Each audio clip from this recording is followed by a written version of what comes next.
దేవుడి పూజ పరగడుపునే చెయ్యాలా? అసలు పరగడుపు అంటే ఏమిటి? పరగడుపు అంటే అప్పటి వరకు ఏమీ తినకుండా ఖాళీగా ఉన్న కడుపు. ఈ రోజుల్లో ఎంతమందికి పరగడుపు ఉంటుంది? నిద్ర లేవంగానే ముందు కించిత్ తిక్త కషాయము నోట్లో పోసుకుంటాం కదా, అంటే కొద్దిగా చేదుగా ఉండే కషాయం. దాన్ని మనం ఆంగ్లంలో చెప్పుకోవాలంటే కాఫీ కానీ టీ కానీ ఇట్లాంటి పేర్లతో చెప్తున్నాం.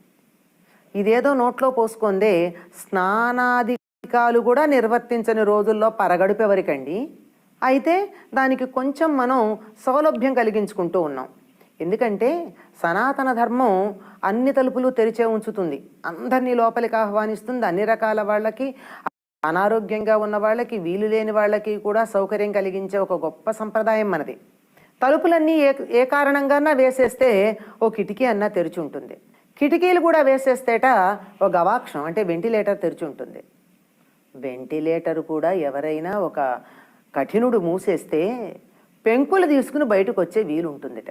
అంత సౌలభ్యం ఉన్నటువంటి సంప్రదాయం అండి సనాతన ధర్మం. అందులో మరి ఒకప్పుడు పూజలు చేసేవాళ్ళు ఎలా చేసేవారు? తెల్లవారుజామున బ్రాహ్మీ ముహూర్తానికి ముందే లేచి, అంటే 4-4:30 ప్రాంతంలో లేచి వెంటనే కాసేపు యోగమో ధ్యానమో చేసుకుని కాలకృత్యాలు నిర్వర్తించుకుని సూర్యోదయానికల్లా సంధ్యావందనం చేసుకునేవారు. లేదు నేను నియమబద్ధంగా చేస్తాను అనుకున్నటువంటి వాళ్ళు తప్పనిసరిగా ఏమీ తినకుండా చెయ్యాలి.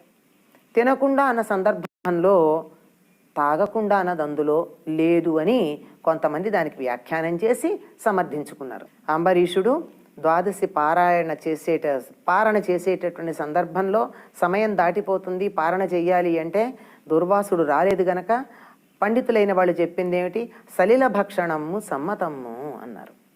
కాసి నీళ్లు తీసుకున్నట్టయితే పారణ చేసినట్టు అవుతుంది, భోజనం చేసినట్టు కాదు కనుక అని సమర్థించారు. అటువంటి దాన్ని తీసుకొచ్చి ఇక్కడ అన్వయం చేసుకుంటున్నారు.